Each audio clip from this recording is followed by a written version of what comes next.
Supreme court ने EVM पर अपना फैसला सुनाया तो चुनाव आयोग ने कहा कि कोर्ट के इस फैसले के बाद ईवीएम पर अब किसी को शक नहीं रहना चाहिए। अब पुराने सवाल खत्म हो जाने चाहिए। सवालों से वोटर के मन में शंका होता है तो क्या अब राहुल गांधी मान लेंगे कि राजा की जान ईवीएम से बाहर आ गई है? कांग्रेस की भारत जोड़ो न्याय यात्रा के समापन के अवसर पर मुंबई के शिवाजी पार्क में हुई सभा में कांग्रेस के पूर्व अध्यक्ष राहुल गांधी ने कहा था कि राजा की आत्मा EVM, CBI, ED, income tax में है। पर अब सुप्रीम कोर्ट ने ईवीएम की वैधता पर मुहर लगा दी।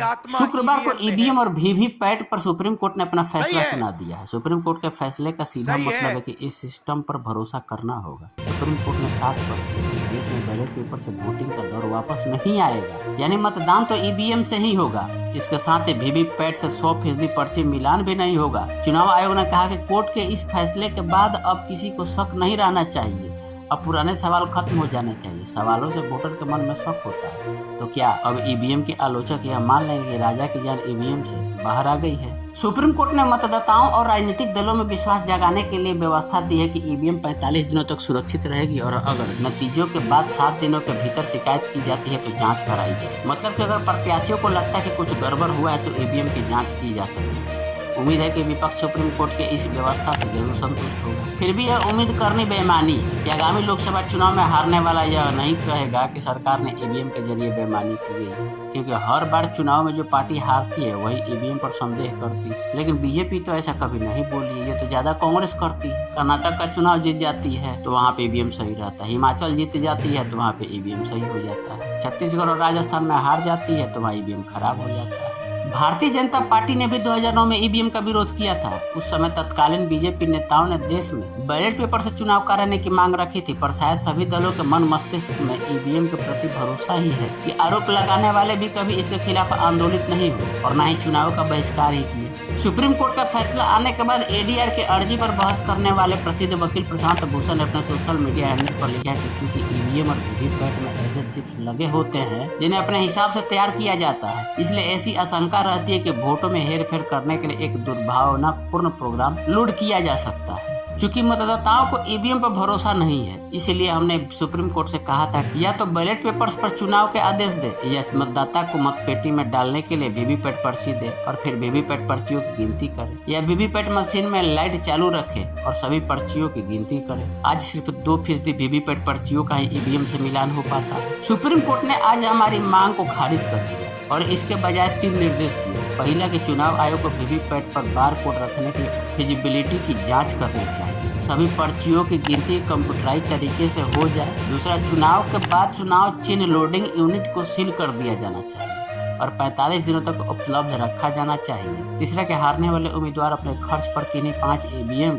बर्न मेमोरी की जाँच करा सकते हैं। चुनाव के बाद सिंबल लोडिंग यूनिटों को भी सील कर सुरक्षित रखने के निर्देश के चलते उम्मीदवारों के पास परिणामों की घोषणा के बाद किसी टेक्निकल टीम से ईवीएम के माइक्रो कंट्रोलर प्रोग्राम की जांच कराने का विकल्प होगा, जिसे चुनाव की घोषणा के 7 दिनों के भीतर किया जा सकेगा। कोर्ट ने कहा कि सिंबल लोडिंग यूनिट्स के पूरे होने पर कंटेनर में सील कर दिया जाएगा। इस पर उम्मीदवारों के हस्ताक्षर होंगे और नतीजे घोषित होने के बाद 45 दिन के लिए स्ट्रांग रूम में रखा जाए, यानी नतीजे घोषित होने के 45 दिन तक ईवीएम का डेटा और रिकॉर्ड सुरक्षित रखा जाएगा। निश्चित है कि इसका सीधा लाभ उन्हें मिलेगा जिन्हें मात्र कुछ वोटों से चुनाव में हार मिलती है। नतीजों में दूसरे और तीसरे नंबर पर आए उम्मीदवार चाहे तो परिणाम आने के 7 दिन के भीतर दोबारा जाँच की मांग कर सकते हैं। ऐसी स्थिति में इंजीनियरों की एक टीम द्वारा माइक्रो कंट्रोलर की मेमोरी की जाँच कर सकेगी। हो सकता है इस प्रकार की मांग के बाद ईवीएम प्रणाली की खामियां और सामने आए।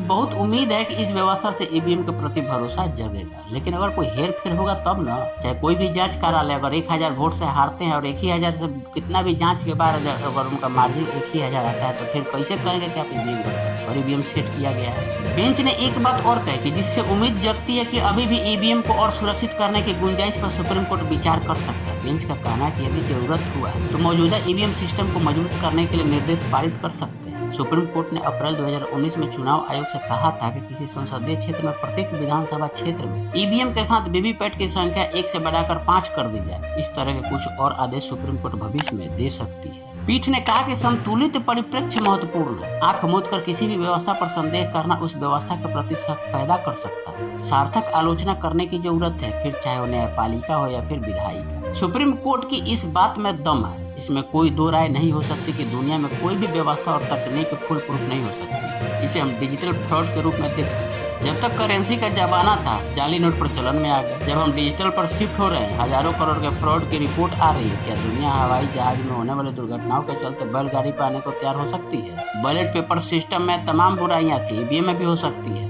ईवीएम को हमें और सुरक्षित बनाना होगा। खुशी की बात यह है कि सुप्रीम कोर्ट ने यह कहा भी है, भविष्य में जरूरत हुई तो इसे सुरक्षित बनाने के लिए और प्रयास होंगे। ईवीएम पर सवाल उठाने वाले कुछ वैसा ही व्यवहार कर रहे हैं जैसा कि एग्जाम की तैयारी किए नहीं और फेल होने पर बोलते हैं कि पास होने वाले छात्रों की एग्जामिनर से सेटिंग थी। इस बार के चुनाव में प्रचार से हाँफते हुए नरेंद्र मोदी, अमित शाह और योगी आदित्यनाथ को हम देख रहे हैं, जबकि विपक्ष का हाल किसी से छुपा नहीं है। राहुल गांधी और अखिलेश एक साथ चुनाव लड़ रहे हैं, पर यूपी में दोनों का संयुक्त रैली आज तक नहीं। यूपी में गिन लीजिए कि राहुल गांधी और प्रियंका गांधी ने वैसे भी कितनी सभाएं की। अखिलेश यादव खुद 12 अप्रैल के बाद नींद से जागे हैं। बीएसपी सुप्रीमो अभी भी क्या कर रही है, लोगों को समझ से परे है। ईवीएम अगर वास्तव में मैनिपुलेटेड है तो निश्चित रूप से इसका विरोध उस लेवल का नहीं हो रहा है जिस तरह का होना चाहिए। ईवीएम के विरोध में आज तक देश के एक भी पार्टी ने चुनाव का विरोध नहीं किया है। इंडिया गठबंधन ने अगर बिना ईवीएम के चुनाव न होने पर विरोध का फैसला किया होता तो नजारा ही कुछ और होता। विपक्ष आधे अधूरे मन से ईवीएम का विरोध करता रहा है। जनता भी इस बात को शायद समझती है। यही कारण है कि कांग्रेस ने भी ईवीएम पर आए फैसले पर बहुत संतुलित कमेंट किया है। पार्टी महासचिव जयराम रमेश ने एक्स पर लिखा कि वीवीपैट पर जिन याचिकाओं को आज उच्चतम न्यायालय ने खारिज किया उसमें भारतीय राष्ट्रीय कांग्रेस प्रत्यक्ष या अप्रत्यक्ष रूप से एक पक्ष नहीं थी। हमने 2 न्यायाधीशों की पीठ के फैसले पर विचार किया है और चुनावी प्रक्रिया में जनता का विश्वास बढ़ाने के लिए वीवीपैट के अधिक से अधिक उपयोग पर हमारा राजनीतिक अभियान जारी रहेगा। अभी तेलंगाना में, हिमाचल प्रदेश में, फिर वहाँ ईवीएम को बीजेपी ने हैक क्यों नहीं किया, अपने पक्ष में क्यों नहीं वोट किया, ये अब आपके ऊपर छोड़ते और सोच विचार करके आप बताइए। चैनल को सब्सक्राइब नहीं किए तो सब्सक्राइब कर लीजिए। नमस्कार।